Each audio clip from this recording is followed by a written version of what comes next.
Did you see that news clip? If you enjoy the video, hit the like. If you want to see more, be sure to subscribe. Welcome to another episode of Clips of News, where I go over different news clips and news stories that I found that I think should be shared with the world and everybody, and I think you guys should pay attention to. Forgive the barking of the dogs. I don't actually have a dog, but a lot of the people in my building have dogs, and today for some reason they're like just barking up a storm. If you can hear it. If you can't hear it, that's absolutely great, but my mic is pretty sensitive, so you probably are going to hear some dogs barking in the background, in which case, like I said, they're my neighbor's dogs. So on today's episode, I want to go over Google and the search warrants that they have going on. Well, they're not necessarily doing any search warrants, but the federal government is using Google in order to get search warrants, and these are keyword search warrants. So basically what they're doing is the federal government is telling Google that if people search up certain words, to then tell them, and they would begin to look into you. So I want to go over this article really quick. It was published on October 4th, 2021. Right here you can see where it was published, and it's by the Forbes. Another thing that's very, very important is when you're reading these news clips, if you read anything on Facebook, Twitter, Instagram, I don't care where it is, anybody sends you some type of information about something that's happening in the world, I suggest you research it yourself. You want to know where did this information come from, right? So who wrote the article? That's very important, right? And you want to know, is this a trusted person to listen to, right? So Forbes, I like Forbes. I think that they're a trusted company. They've shown themselves over the years to be a reputable organization when it comes to giving information. So I can believe what I read on Forbes. But even with this, I'm not just going to read this one article and then, go around saying that I know what I'm talking about. I'm going to read this. I'm going to read some other articles, maybe from CNN, from NBC, from Fox News. You just want to get your information from a variety of places before you say that what you're reading is true and factual, right? So I read a couple of articles, but this article I actually like quite a bit, right? So let's jump into it. Exclusive government secretly orders Google to identify anyone who searched a sexual assault victim's name, address, and telephone number. So what they're talking about is a specific case. In this article, they're going to talk about specific cases, but this has been going on for quite some time. This isn't something recent. Scroll down a little bit. I want to show you guys what I'm talking about. Right, so right here, you can see asking a tech giant. Okay, let's start at the top, right? In 2019, federal investigators in Wisconsin were hunting men they believed had participated in a trafficking and sexual abuse of a minor. She had gone missing that year, but had emerged claiming to have been kidnapped and sexually assaulted. According to a search warrant reviewed by Forbes, in an attempt to chase down the perpetrators, investigators turned to Google, asking the tech giant to provide information on anyone who had searched for the victim's name, two spellings of her mother's name, and her address over 16 days across the year. After being asked to provide all relevant Google accounts and IP addresses of those who made the searches, Google responded with data in mid-2020. All right, so a couple of things to take from this. The case happened in 2019. They asked Google for the information. Google did not respond until the middle of 2020, which is not that bad, but let's keep going. Though the court documents do not reveal how many users they had their data sent to the government. So the court document doesn't even tell you how many people did Google actually send to the feds, right? Because to me that matters. I want to know how many people did they say, well, we got 1,000 people search this information, 200 people, 5 people, 10 people, how many? So let's go right here. It's a rare example of a so-called keyword warrant, right? Keyword warrant, and with the number of search terms included the broadest on record. So this again isn't like something new. The broadest on record, which means it's been done before. All right, see the update below for other potential, even broader warrants. Before this latest case, only 2 keyword warrants had been made public. Again, another important thing to take from this, had been made public, which means that they've been doing it, but they were doing it in private, right? One revealed in 2020 asked for anyone who had searched for address of an arson victim who was a witness in the government's racketeering case against singer R. Kelly. Alright, I ain't gonna comment on R. Kelly. They buried my man, and in which case, let me just say this little piece about R. Kelly, right? And I ain't defending nothing that he did, but I think as a society we should be able to separate a person's art from their actions, right? So, for example, if you got a football player who wins, Tom Brady. I don't really know much about sports, but Tom Brady, he won all those Super Bowls, right? Let's say it comes out that he's a racist, or he kills animals. I don't know, something outrageous comes out about him and they lock him up. That should not take away from the fact that he was a great football player and he won Super Bowls. You know what I'm saying? He as a person is not a good person, okay, but his art is not him. So to me personally, I think we should be able to separate art from the actual artist, because you're not your actions. We are not our actions, right? That's a part of forgiveness. We have to be able to forgive people and help people, right? And reform people and change people and show people the error of their ways so that they can move on with their lives and we can move on with our lives. But that's a whole nother thing. So detailed in 7/2017 revealed that Minnesota judge signed off on a warrant asking Google to provide information on anyone who searched a fraud victim's name from within the city of Edina, all right, where the crime took place. I want to scroll down though to show you guys another thing right here. So after publication, Jennifer Lynch, surveillance litigation director at the Electronic Frontier Foundation, highlighted 3 other Google keyword warrants that were used in the investigation into serial Austin bombings in 2018, which resulted in the deaths of 2 people. Not widely discussed at the time, the orders appeared even broader than the one above, asking for IP addresses and Google account information of individuals who searched for various addresses in some terms associated with bomb making, such as low explosives and pipe bomb. Similar orders were served on Microsoft and Yahoo for their respective search engines. As for what data the tech companies gave to investigators, that information remains under seal. You can read the orders on Google here, and here.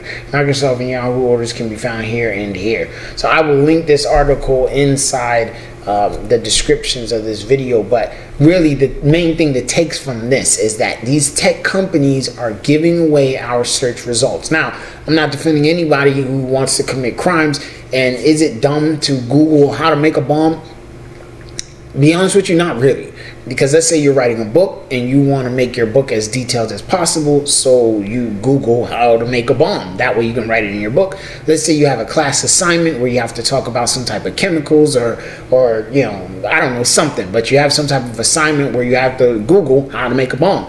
Or let's say, I don't know.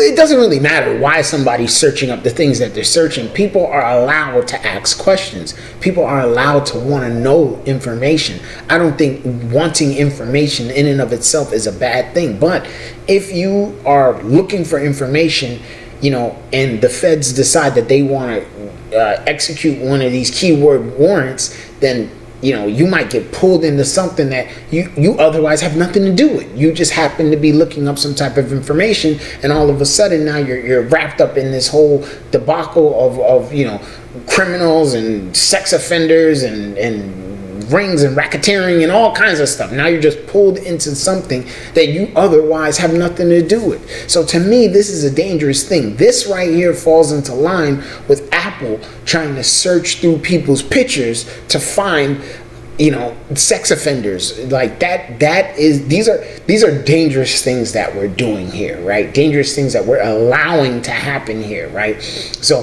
how can we defend ourselves or do anything about this? Defending ourselves, I'm going to get into next. But what can we do about this? To me, what we can do about this is a couple things. One, we can boycott the companies. I personally really like Google.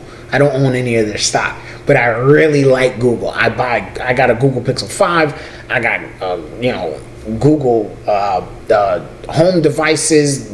I got a lot of Google products. Google the mic, the headset, whatever. I got a lot of Google products. I like Google as a company, but with this right here, I don't like this. I don't like this. This don't make me very happy. This don't make me very comfortable. So one of the things that we can do is we can boycott the companies. We can stop buying their products. We can tweet them. We can write them, email them. We can complain about them cooperating with the federal government, giving out these keyword search warrants. You know what I mean? This type of stuff.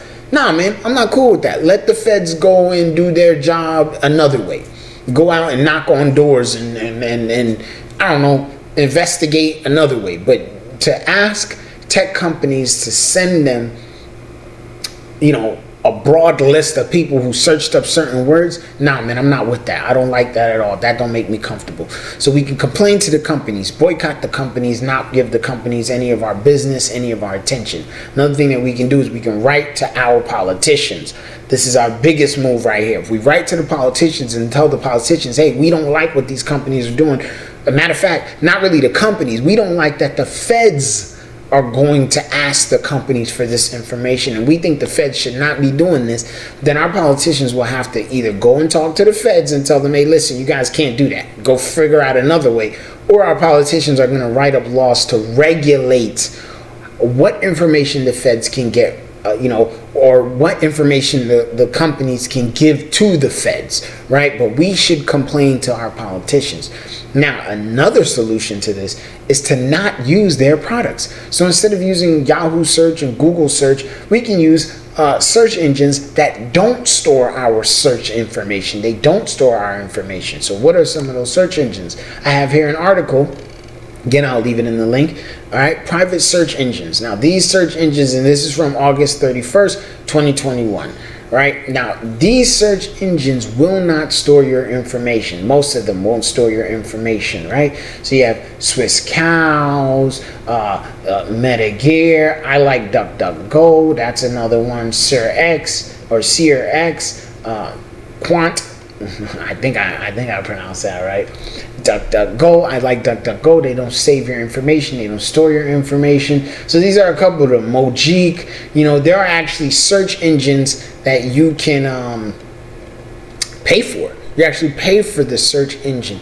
In which case, remember, when it comes to online, when it comes to the internet, if you're not paying for the service, that means you are the product, right? They're taking your information, your data, and they're selling it to advertisers, which is why you don't have to pay for the service, because they're selling your data. Everything you click on, everything you look at, everything your mouse scrolls over, every type, every key, everything is what they're saving, and they're then selling it to other companies, right? So I like this article. Again, I will leave it in the description below. Another way that you can search the internet in private and get access to the dark web, right? Which, remember, the internet, think of the internet like an iceberg, right? What we browse is like the iceberg that's shown, right? So if you're standing on land and you're looking out and you see the internet out there far away, what you see is what we search. That's a basic web browser. The dark web is what's underneath the water that you can't just see. You got to get on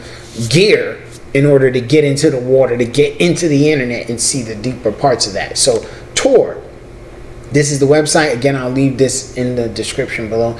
This Tor browser allows you to browse the internet without being tracked, right? And there are other web browsers that you can use to get on the dark web without being tracked, right? And of course, there's other ways you can get a VPN, in which case I'm going to suggest that you use the Orchard VPN, because it's a decentralized VPN and it gives you random locations in order to use the web. But the Tor browser is a great way for browsing the internet without being tracked. So I like the Tor browser. I don't really use it that often. I'm not very big on that, but maybe I'll make a Ooh What's That episode about how to browse the dark web, how to use Tor, and how to get get on the dark web, right? So I use the Brave browser. I like the Brave browser. It does ad blocking for you. It blocks advertisers from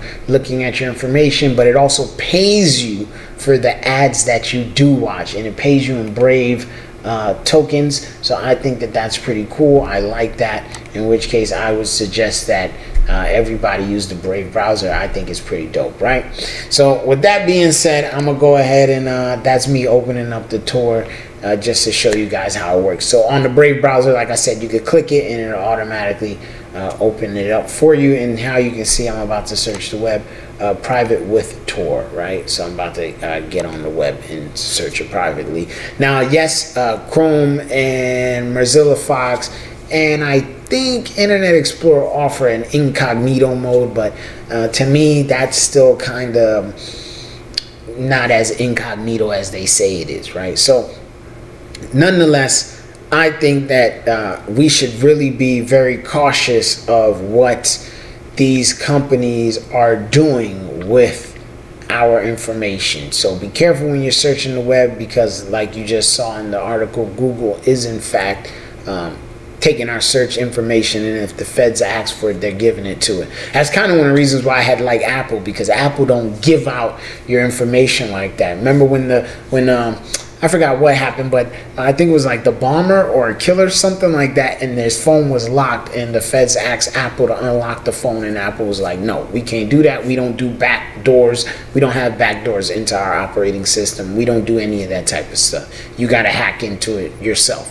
And eventually the feds did in fact hack into it themselves. But I just wanted to share this information, man. I hope you guys find this useful, and let's all just protect our information, protect our data. Let's not allow these companies to just use and abuse our information and abuse us digitally, because we will find ourselves in a digital a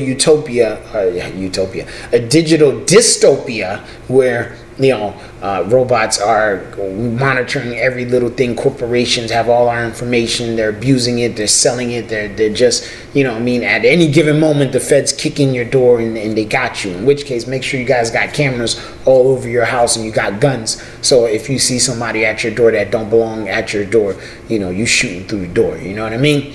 And just really quickly, I want to throw in there real quick. I just want to mention the geolocation. So search keyword warrants are one thing, but the feds also use geolocation in order to locate people. And what that is it's a warrant where they just basically want to know everyone that was in the vicinity of an action, right? They use it for the January 6th terrorists, the ones who went and bombarded the Capitol. They use geolocation in order to find out, well, who was at the Capitol, who was actually there, who was not. That's how they were able to bring charges against a lot of the people who were there at that terrorist attack on our Capitol on January 6th. And along with the geolocation, they're using these things for protests, for peaceful protests, right? So in the Black Lives Matter movement, they were using geolocation to find out, well, who was out there protesting. Same thing when a black militia was out there protesting. I want to say in Georgia, there was like a bunch of, I want to say hundreds, almost thousands of black people out with guns protesting police brutality, and they use geolocation to try to find out who these people were. And they also use, of course, social media connecting and pictures and postings and things like that. That's why when you go out and you protest, it might be a good idea to wear long sleeve to cover up your tattoos and your identifiable marks, as well as maybe a mask to cover up your face, because they are using facial recognition technology to identify people in crowds, right? So you guys just be careful out here, and let's just protect ourselves from, large corporations using our data against us. So with that being said, thanks for watching another episode of Clips of News. And let's all remember, guys, we all out here trying to do the same thing. Just be happy and survive. Y'all stay blessed.